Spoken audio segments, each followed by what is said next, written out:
जय शिवराय मित्रांनो, आज आपण मृगगडाला भेट देणार आहोत. चला तर मग आपण आज मृगगडाकडे जाऊया. महाराजांना वंदन करून गडाकडे कूच केली. सांगितलं जातं या गडाच्या ज्या कातळातल्या पायऱ्या आहेत त्या 90 डिग्री आकाराच्या आहेत. चला तर मग बघू. बेलीव या गावातून या गडाकडे जायला रस्ता आहे. हा आहे मंदिराच्या शेजारून एक पायवाट निघते. त्या पायवाटेने सरळ आपण गडाकडं निघतोय. गडाकडं जाताना पहिला आपल्याला खडक दिसतो आणि खडकातून सरळ पुढं गेलं की पुढं आहे मृगगड. आता ह्याला चढायचं म्हणलं तर ह्याला पूर्ण वेढा मारून जावं लागतं. हे आहे गडाकडं जाण्याचं दिशादर्शक. चला तर मग त्याच्या साह्याने आपण पुढे जाऊया. पुढे आपल्याला दाट झाडे दिसते. सांगितलं जातं इथे आंब्याची झाडे खूप प्रमाणात असल्यामुळं इथे अशी दाट झाडे आहे. चला तर मग पुढे आपण जाऊया. आता सांगतो तुम्हाला, इथं जायच्या आधी तुम्हाला पाण्याच्या बाटल्या घ्या, कारण पाणी नाही आहे गडावरती. गडाला वेढा मारून आल्यावरती आपल्याला हे अशा डोंगरामधली कप्पर बघायला भेटते. आता इथनं आपल्याला दोरी धरून वरती चढायचं आहे. चला तर मग हे चढून झाल्यावर आपण आता पुढच्या रस्त्याला चालायला लागू. गावापासून ते गडाच्या माथ्यापर्यंत जायला अंदाजे 1 तास एवढा कालावधी लागतो. आता ह्या कातळातल्या पायऱ्या चढून आपण पुढे जाऊया. हे बघा, पुढे गेला असता आपल्याला या गडावरील माहितीची पाटी बघायला भेटते. बघूया कुठे काय काय बघायला भेटतं ते. आता ही आहे ती गडावरील माहिती सांगणारी पाटी. ते बघून उजवीकडे आपल्याला गुहेकडे जाणारी एक दगडामध्ये कोरलेली पायवाट बघायला भेटते. जात असताना थोडं सावकाश जा, कारण पायवाट छोटी असल्याने आपल्या पायाचे घसरण्याचे चान्सेस जास्त असतात. हे पुढे गेलो असता आपल्याला अशा प्रकारची गुहा बघायला भेटते. इथं विश्रांती करून पुढील प्रवासाला सुरू करू.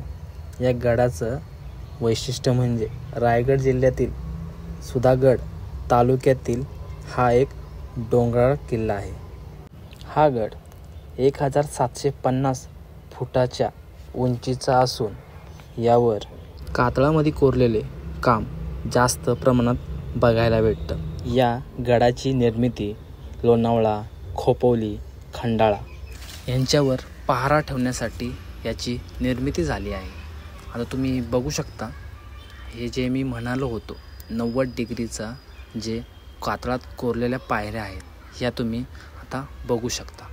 या गडावर 90% पायऱ्या या कातळात कोरलेल्या पायऱ्या आपल्याला बघायला भेटतात.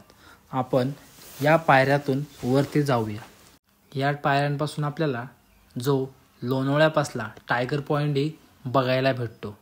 इथून आपण पुढे जाऊया. आता हे तर बघू शकता तुम्ही, या पायऱ्यापासून सरळ पुढे गेलो आपल्याला गणेशाची एक मूर्ती कोरीव अशी दिसते. तिथं समोरून आपण ह्या पायऱ्यांनी वरती जाऊया. पुढील डोंगर आहे त्याच्याच इथंच लागून आपल्याला टायगर पॉईंट हा बघायला भेटतो. इथून आता आपण पायऱ्या चढून वरती माथ्यावर येऊ. आता इथल्या पायऱ्या संपल्या तर हे बघा, आत्ता आपण माथ्यावर पोचलेलो आहोत. वरती आलो असता आपल्याला पहिल्या वाड्याचे अवशेष बघायला भेटतात. हे बघा, तुम्ही पाहू शकता, हे काही आहे अवशेष हे वाड्याचे आहेत. आणि पुढे आपल्याला महिषासुरमर्दिनीची एक छान अशी मूर्ती आणि एक पिंड बघायला भेटते. पुढे गेलो असता आपल्याला हे अवशेष बघायला भेटतात आणि तिथनंच आपल्याला एक पाण्याची टाकीही बघायला भेटते. ही तुम्ही बघू शकता, इथे किती छान अशा प्रकारची पाण्याच्या टाकीचा बंदोबस्त केला आहे. या इथेही कोरीव काम खूप छान प्रमाणे केलेलं आहे.